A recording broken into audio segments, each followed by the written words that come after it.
हरे कृष्णा, राधे राधे। हम सभी भागवत की कथाओं का श्रवण कर रहे हैं।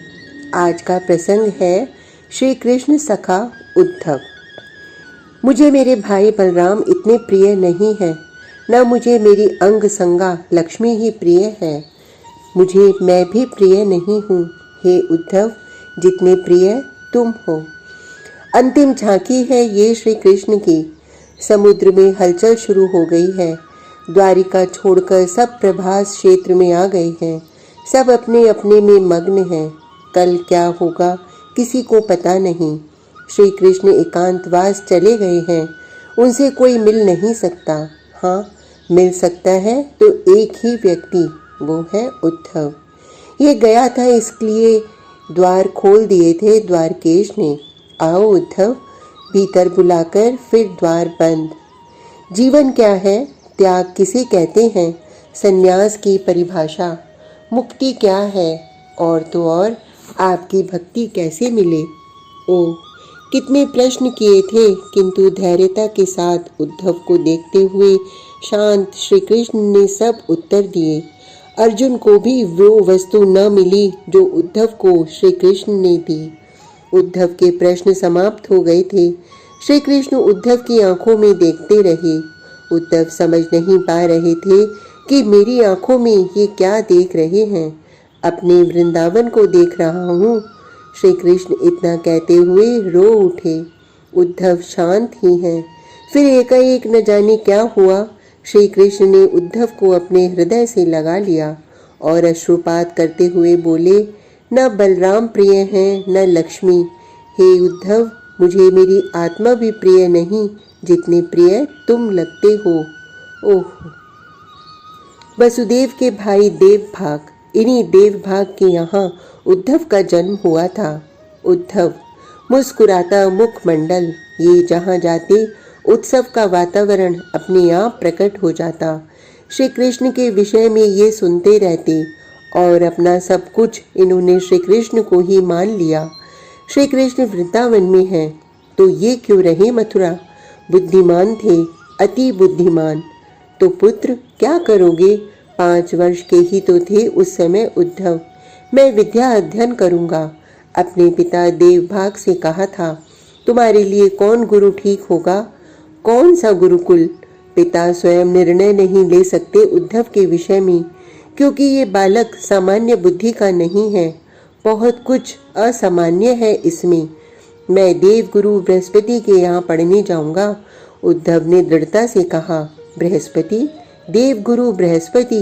देवभाग को लगा कि बालक विनोद कर रहा है। नहीं पिताजी, मैं विनोद नहीं कर रहा, मैं सच कह रहा हूँ। किंतु पुत्र, मुझ में इतना सामर्थ्य नहीं कि मैं तुम्हें देव गुरु के गुरुकुल में पढ़ा सकूं। पिताजी, आप आचार्य गर्ग जी से बात करें, उनके पास इसका समाधान अवश्य होगा। है मेरे पास समाधान। आचार्य गर्ग जो इनके पुरोहित हैं, उन्होंने स्वीकार किया देव गुरु के गुरुकुल में भेजने का उद्धव को, और अपने तप बल से आचार्य ने उद्धव को बृहस्पति के गुरुकुल में भिजवा दिया। वहाँ तो अन्य भी गुरुजन पढ़ाते हैं, किंतु उद्धव ने तो सोचा था कि वो देवगुरु से ही पढ़ेगा। देवगुरु सबको नहीं पढ़ाते, और तुम्हें तो बिल्कुल नहीं। जिद बहुत है तुम में। ये अन्य गुरु थे जो विद्यार्थियों को पढ़ाते थे, किंतु मुझे आप नहीं पढ़ा पाएंगे, उद्धव ने भी कह दिया था। जब पढ़ाने लगे तो इस 5 वर्ष के बालक ने ही उल्टा उन्हें पढ़ा दिया। बात जब देवगुरु तक पहुंची और वो आए, उन्होंने आकर देखा उद्धव को, तभी समझ गए थे कि ये कोई सामान्य बालक नहीं। तो उद्धव को बृहस्पति स्वयं पढ़ाने लगे थे। गुरुदेव, मुझे अब वापस मथुरा जाना है। आज पूरे 10 वर्ष हो गए हैं। उद्धव को सूचना मिली है कि श्री कृष्ण अब वृंदावन से मथुरा आने वाले हैं। उद्धव ये सुनते ही आनंद में फूले नहीं समाये। उन्होंने देवगुरु के चरणों में जब वंदन किया और ये प्रार्थना की, तो देवगुरु गदगद हो गए। उन्होंने अपने हृदय से लगाते हुए कहा था, हे उद्धव, अपने सखा के चरणों में मेरा भी नमन बोल देना। गुरुजी, हमारे सखा को नमन करने तो आपको स्वयं आना होगा। उद्धव ने चहकते हुए कहा। लंबी सांस लेते हुए देवगुरु बोले थे, उद्धव, इतना सौभाग्य मुझ में कहाँ कि ब्रिज में आकर मैं तुम्हारे सखा उन मोर मुकुटी के दर्शन करूं। उद्धव को अब पृथ्वी में आने की जल्दी थी, इसलिए देवगुरु को प्रणाम करके वो पृथ्वी में फिर मथुरा आ गए। कितना उथल पुथल मचा है मथुरा में। विशेष राजनीतिक हलचल बहुत तेज है यहाँ तो। उद्धव मथुरा में आकर देखते हैं कंस का वध हो चुका है। राजा भी वापस उग्रसेन महाराज बन चुके हैं। आज कितना सुंदर दिन है। आज यज्ञोपवीत है श्री कृष्ण और बलराम का। ये बात पिता देवभाग ने उद्धव को कहा था। उद्धव, तुम सही समय में आए हो। चलो, भिक्षा देना है श्री कृष्ण और बलभद्र को। अब चलो। उद्धव को तो श्री कृष्ण नाम से ही रोमांच होने लगता है। अब मैं उन्हें देखूंगा। ओह, वो कितने सुंदर। मैं उनके रूप को निहारूंगा। मेरा परिचय, मैं उनके काका का पुत्र, यानी मैं उनका भाई। नहीं, मुझे भाई नहीं बनना, मुझे तो उनका सेवक बनना है। उनके चरण मुझे मिले। उद्धव आनंदित हैं। वो जाते हैं अपने माता पिता, काका वसुदेव, काकी देवकी, सबके साथ। यज्ञोपवीत संस्कार पूरा हुआ है। अब भिक्षा मांगेंगे श्री कृष्ण बलराम। उद्धव ने देखा, मुंडित केश, हाथ में दंड, झोली, कमंडल, चरणों में छोटे छोटे कड़ाऊं। उद्धव इनका दर्शन करते ही सब कुछ भूल गए। उन्हें कुछ याद नहीं। उद्धव, भिक्षा मांगते हुए उद्धव के पास भी गए श्री कृष्ण, किंतु उद्धव को होश कहाँ था। उद्धव नाम लेकर श्री कृष्ण ने ही उसे पुकारा था। उद्धव के प्रेमाश्रु अब बह चले थे। वो देखता रहा।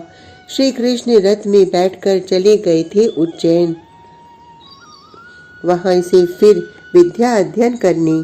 श्री कृष्ण आ रहे हैं, ये चर्चा, ये हल्ला कई दिनों से है, किंतु सही बात कोई नहीं बता रहा, क्योंकि मथुरा का शत्रु जरासंध बन गया है। इसलिए हमें श्री कृष्ण के विषय में ज़्यादा किसी को कुछ बताने की आवश्यकता नहीं है। 15 वर्ष का उद्धव मथुरा की राजनीति में अपनी सलाह दे रहा था। इसी ने तो काशी पढ़ने गए। ये कहो सबको, उज्जैन की बात हमें छिपानी चाहिए, क्योंकि जरासंध हमारे श्री कृष्ण को खोज रहा है। मैंने गुप्तचरों से सुना है। उद्धव की बातों से महाराज उग्रसेन इतने प्रभावित हुए कि उद्धव को मंत्री ही बना दिया था। श्री कृष्ण आ रहे हैं। आज आखिर श्री कृष्ण आ ही गए। सारी व्यवस्था उद्धव ही देख रहे हैं। महल सजाया है श्री कृष्ण का उद्धव ने। बाग सुंदर लगाया है। जब झरोका खुलता है तब दिखाई देता है। उस बाग में नाना प्रकार के फूल हैं। श्री कृष्ण को वृंदावन की याद नहीं आनी चाहिए। माता देवकी ने उद्धव को कह दिया था। वृंदावन क्या है? वृंदावन में उद्धव ने इस ओर ज्यादा ध्यान नहीं दिया। श्री कृष्ण आ गए हैं, अपने महल में विश्राम कर रहे हैं। करने दो, भोजन बना है माता रोहिणी के देख रेख में। क्या प्रिय है कृष्ण को, क्या अप्रिय, ये कृष्ण ही जानते हैं ना। किंतु आश्चर्य, भोजन किया ही नहीं श्री कृष्ण ने। क्यों? मैंने तुम्हारे लिए माखन भी रखवाई थी, रोटी भी, बेझर की रोटी और थी, साग भी था जो तुम्हें प्रिय है। नहीं, मुझे भूख नहीं है। श्री कृष्ण सो गए हैं दोपहर में। संध्या की वेला है। कृष्ण छत पर है। और कौन? श्री कृष्ण ने पूछा। मैं उद्धव। ओह, आओ बैठो, कृष्ण ने कहा। उद्धव नीचे ही बैठ गए। अरे, तुम यहाँ बैठो ना। श्री कृष्ण ने अपने साथ बैठाना चाहा, किंतु नहीं, मुझे चरणों में ही बैठने दो। उद्धव चरणों में ही बैठ गए। कुछ नहीं बोल रहे कृष्ण वृंदावन की ओर फिर देखने लगे। उधर वृंदावन है ना? उद्धव ने ही पूछा। हाँ, कृष्ण को कुछ हुआ इस नाम को सुनकर। अच्छा, आपको भोजन प्रिय नहीं लगा? उद्धव ने बात को घुमा दिया। नहीं, ठीक था। कृष्ण बोले। आपने तो खाया ही नहीं। उद्धव बोले। उसमें मैंने सब कुछ बनवाया था जो आपको प्रिय है। रोहिणी माता ने हमें बता दिया है। आपको माखन प्रिय है, आपको बेझर की रोटी प्रिय है। उद्धव के मुख से ये सुनते ही श्री कृष्ण तो रोने लगे। आप रो क्यों रहे हैं? मुझे वृंदावन की याद आ रही है। रोते हुए श्री कृष्ण बोले, याद आ रही है, किंतु ये सब तो मिथ्या है। उद्धव ने कहा, प्रेम मिथ्या नहीं होता उद्धव। तुम जाओ मेरी मैया के पास, तुम जाओ मेरे बाबा, मेरे सखा, मेरी गोपियां, उन सबको समझा कर आओ। जाओ उद्धव। कृष्ण उठकर खड़े हो गए। उद्धव का हाथ अपने हाथों में ले लिया था। तुम तो देव गुरु के शिष्य हो ना? उद्धव हंसे। देव गुरु की शिक्षा वो गंवार गोपियां समझेंगी? समझेंगी उद्धव, तुम जाओ। उद्धव को भेजा कृष्ण ने वृंदावन। उद्धव आए। देव गुरु का शिष्य कहाँ फंस गया था। सब रो रही थी। कृष्ण कृष्ण कहकर सब अपने आप को भूल रही थी। फूलों में इन्हें कृष्ण दिखाई दे रहा था, तो फूलों के रस को पी रहे भंवरे में भी कृष्ण दिखाई दे रहा था। उद्धव चकित थे। प्रेम ज्ञान से बड़ा है, ये बात उद्धव के समझ में आ गई थी। और जाते जाते गोपियों के चरण रज को अपने माथे से लगाते हुए और रज होने की कामना करते हुए उद्धव मथुरा चले आए थे। मेरी आंखों में क्या देख रहे हो आप? उद्धव ने द्वारकाधीश से पूछा था। वृंदावन। तेरी आंखों में मुझे वृंदावन दिखाई देता है। रोती बिलकती गोपियां दिखाई देती हैं, मेरी मैया दिखाई देती हैं, मेरे बाबा दिखाई देते हैं। कृष्ण रोने लगे। पूरा कुंबा खत्म होने को आया है। पुत्र पौत्र लड़कर मरने मारने को उतारू हो गए हैं द्वारकेश के, किंतु इनको रोना नहीं आया। पर उद्धव को देखकर ये रो पड़े। वृंदावन वृंदावन वृंदावन, तू बद्रीनाथ जा।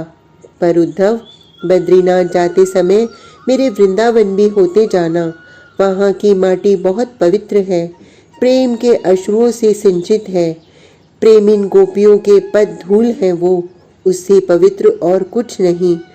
तू जा, मेरे वृंदावन जा। श्री कृष्ण को बहेलिया बाण का प्रहार करता है, चरणों में बाण लगते हैं। उद्धव, ये चरण वृंदावन छोड़ने के अपराधी थे। श्री कृष्ण हंसते हैं और परम धाम चले जाते हैं।